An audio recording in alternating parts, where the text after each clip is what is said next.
మన రక్షకుడైన యేసుక్రీస్తు నామములో అందరికీ వందనాలండి.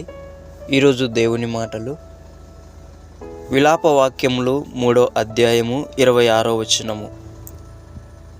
నరులు ఆశ కలిగి యెహోవా అనుగ్రహించు రక్షణ కొరకు ఓపికతో కనిపెట్టుట మంచిది.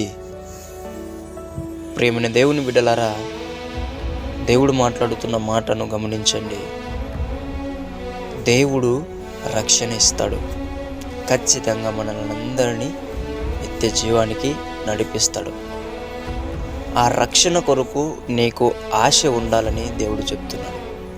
ఆ రక్షణ పొందుకోవడానికి నీకు ఓపిక ఉండాలని కూడా దేవుడు చెప్తున్నాడు.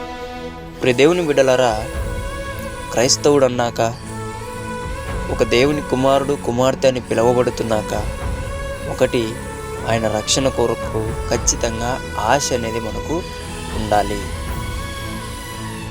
ఆయన రక్షణ ఇస్తాడు అని చెప్పేసి ఓపికతో ప్రార్థనలో, వాక్యములో, ఆత్మీయ జీవితం పడిపోకుండా పరిశుద్ధతలో కనిపెట్టుకొని ఈ లోకంలో జీవించాలి.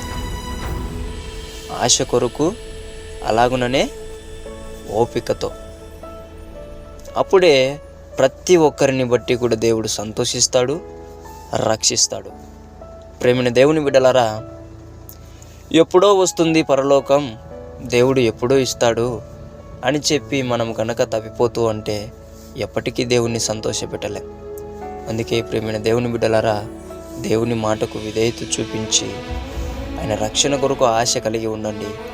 ఆయన రక్షణ కొరకు ఓపికతో కనిపెట్టి దేవుని దగ్గర ఎల్లప్పుడూ ప్రార్థన చేస్తూ సంతోషంగా మీ జీవితాలను ముగించాలని దేవుని పేట మనవి చేసుకుంటున్నాను. దేవుడి మాటలను దీవించునుగాక. ప్రార్థించుకుందాం. మహా సర్వశక్తివంతుడైన దేవుడా, నీకు వందనాలయ్యా. నరులను రక్షించే దేవుడా, మీకు వందనాలయ్యా.